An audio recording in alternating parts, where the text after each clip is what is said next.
और इसी बीच बड़ी खबर के साथ शुरुआत कर रहे हैं G7 सम्मेलन में। पीएम मोदी ने कहा G7 के साथ संवाद और सहयोग जारी रखेंगे। 6 दशकों में ऐसा पहली बार हुआ है। ये पीएम की तरफ से कहा गया। लोगों का आशीर्वाद, लोकतंत्र की जीत। पीएम मोदी ने कहा तकनीक का मानव जीवन पर प्रभाव पड़ा है। तकनीकी से चुनावी प्रक्रिया जो है वो पारदर्शी, निष्पक्ष रही है। पर्यावरण, ऊर्जा संरक्षण पर जोर हो, ये प्रधानमंत्री नरेंद्र मोदी की तरफ से कहा गया है। इसके साथ ही तमाम द्विपक्षीय बातचीत भी यहाँ पर पीएम की तरफ से की गई, जिसमें इटली की PM Giorgia Meloni, Emmanuel Macron, ये तमाम राष्ट्र अध्यक्ष हैं जिनसे बातचीत प्रधानमंत्री नरेंद्र मोदी की बायलैटरल हुई है। पीएम मोदी ने कहा है कि हमें टेक्नोलॉजी के अधिकार को सर्वाधिकार में बदलना होगा, तभी हम एक बेहतर समाज बना पाएंगे। पीएम ने कहा कि भारत एआई के लिए राष्ट्रीय नीति बनाने वाले कुछ देशों में शामिल है। इसके लिए हमने एआई मिशन भी लॉन्च किया है। इसका मूल मंत्र एआई फॉर ऑल है। मोदी बोले समाज के हर वर्ग को टेक्नोलॉजी का लाभ मिले। पीएम मोदी ने आउटरीच सेशन के अपने संबोधन में कहा है कि टेक्नोलॉजी मनुष्य को चांद तक ले जाने का साहस देती है, मगर साइबर सिक्योरिटी जैसे चुनौतियां भी पैदा करती है। हमें ये मिलकर सुनिश्चित करना होगा कि समाज के हर तबके तक इसका लाभ जो है वो पहुंच सके।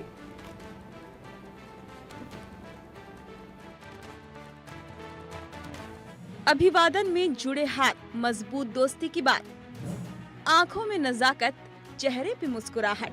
कुछ इस अंदाज में मोदी और मेलोनी की मुलाकात हुई। मंच तय था, मेलोनी इंतजार में खड़ी थी और पीएम मोदी का आगमन हुआ। दोनों ने मुस्कुराकर एक दूसरे का स्वागत किया और मोदी बढ़ चले उस मंच की ओर जहां मेलोनी पहले से मौजूद थी। दोनों नेताओं ने हाथ जोड़कर एक दूसरे का अभिवादन किया। मेलोनी ने G7 में शामिल होने पर पीएम मोदी को धन्यवाद दिया। कुछ पल की पहली मुलाकात, इटली इंडिया में क्या हुई बात। कुछ पल दोनों नेताओं ने मंच पर ही बिताए। इटली और इंडिया के मजबूत रिश्तों को दोहराया। पीएम मोदी ने भी G7 में न्योते के लिए मेलोनी का आभार जताया। दोनों नेताओं ने भविष्य में भी साथ काम करने पर सहमति जताई। व्यापार के साथ ही रक्षा और ऊर्जा के क्षेत्र में सहयोग बढ़ाने की भी इच्छा जताई। मोदी मेलोनी में द्विपक्षीय वार्ता, सहयोग बढ़ाने पर हुई चर्चा। G7 की मीटिंग के बाद पीएम मोदी और मेलोनी ने द्विपक्षीय वार्ता की। इस वार्ता में व्यापारिक सहयोग और बढ़ाने पर चर्चा हुई। 2023 में भारत और इटली के बीच 14.34 बिलियन यूरो का व्यापार हुआ था। इस व्यापार में भारत ने इटली को 9.16 बिलियन यूरो का निर्यात किया था। पीएम मोदी ने इटली को भारत में निवेश करने का न्योता दिया और इटली की पीएम मेलोनी ने भी भारत में निवेश बढ़ाने पर सहमति जताई। दोनों देशों ने ग्रीन एनर्जी के क्षेत्र में सहयोग बढ़ाने पर भी सहमति जताई। दोनों नेताओं ने आर्टिफिशियल इंटेलिजेंस और भूमध्य सागरीय क्षेत्र पर ध्यान केंद्रित करने पर भी मंथन किया। मोदी मैक्रों की मुलाकात, मेक इन इंडिया पर बात। इटली में पीएम मोदी की मुलाकात फ्रेंच राष्ट्रपति इमैनुअल मैक्रों से हुई। दोनों नेताओं ने गर्मजोशी से एक दूसरे का स्वागत किया और द्विपक्षीय वार्ता भी की। इस वार्ता में मेक इन इंडिया में फ्रांस के सहयोग बढ़ाने पर चर्चा हुई।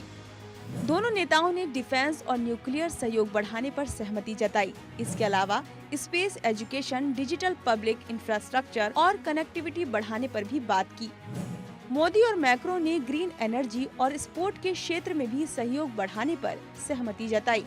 इसके अलावा दोनों नेताओं के बीच राफेल एम फाइटर जेट्स की डील पर भी बात हुई। भारत फ्रांस से 26 राफेल मरीन जेट्स खरीदना चाहता है, जिन्हें INS विक्रांत पर तैनात किया जाए। मोदी सुनक की हुई मुलाकात, किन मुद्दों पर हुई बात। भारत के प्रधानमंत्री और ब्रिटिश पीएम ऋषि सुनक के बीच लंबी बातचीत हुई। इटली में अपने व्यस्त कार्यक्रम के बीच दोनों नेताओं ने मुलाकात का समय निकाला। पीएम मोदी और ब्रिटिश पीएम सुनक के बीच फ्री ट्रेड पर बात हुई। दोनों नेताओं ने रक्षा और शिक्षा के क्षेत्र में सहयोग बढ़ाने पर जोर दिया। दोनों नेताओं ने सेमीकंडक्टर तकनीक और बिजनेस सेक्टर में सहयोग बढ़ाने पर भी प्रतिबद्धता जताई। ब्रिटेन में 4 जुलाई को चुनाव है। ऐसे में ऋषि सुनक से मोदी की मुलाकात भारतवंशियों को सुनक की तरफ झुका सकती है। इटली में पीएम मोदी की मुलाकात पोप फ्रांसिस से भी हुई। पीएम मोदी ने पोप फ्रांसिस से हाथ जोड़कर मुलाकात की और दुनिया में शांति स्थापित करने पर जोर दिया। पीएम मोदी ने यूक्रेन के राष्ट्रपति जेलेंस्की से भी मुलाकात की। दोनों नेताओं ने गले मिलकर आपसी सहयोग बढ़ाने पर जोर दिया। इस मीटिंग के बाद भारत ने एक बार फिर दोहराया कि रूस और यूक्रेन की समस्या का समाधान बातचीत के जरिए ही संभव है। पीएम मोदी ने कहा कि दुनिया में शांति रहनी चाहिए। Bureau report, India news.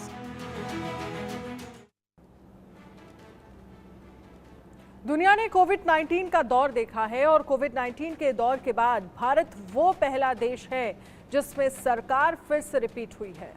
Covid के दौर में भारत के प्रधानमंत्री नरेंद्र मोदी थे और कोविड के बाद हुए चुनावों में एक बार फिर एनडीए को ही बहुमत मिला है। दूसरी तरफ दुनिया की बात करें तो अमेरिका में कोविड के ठीक बाद 2020 में चुनाव हुए थे जिसमें ट्रंप को हार मिली थी और बाइडेन जीत गए थे। अमेरिका ने सरकार बदल दी थी। इंडोनेशिया में भी कोविड के बाद 2024 में चुनाव हुए और जनता ने नए राष्ट्रपति का चुनाव किया। ब्राजील में जनता ने 2022 में वोट कर पुरानी सरकार को बदल दिया। जापान में 2 बार प्रधानमंत्री बदलने के बाद जैसे जैसे सरकार की कुर्सी बच सकी थी। जर्मनी में 2021 में जनता ने चांसलर को बदल दिया था और नया चांसलर चुना था। ब्रिटेन की बात करें तो यहाँ ओपिनियन पोल्स में ऋषि सुनक की पार्टी करारी हार की तरफ बढ़ती दिख रही है। इटली में 2022 में जनता ने सरकार बदल दी थी और अब मेलोनी वहां प्रधानमंत्री हैं। दुनिया के ज्यादातर देशों में जहां भी लोकतंत्र है वहां कोरोना के बाद सरकार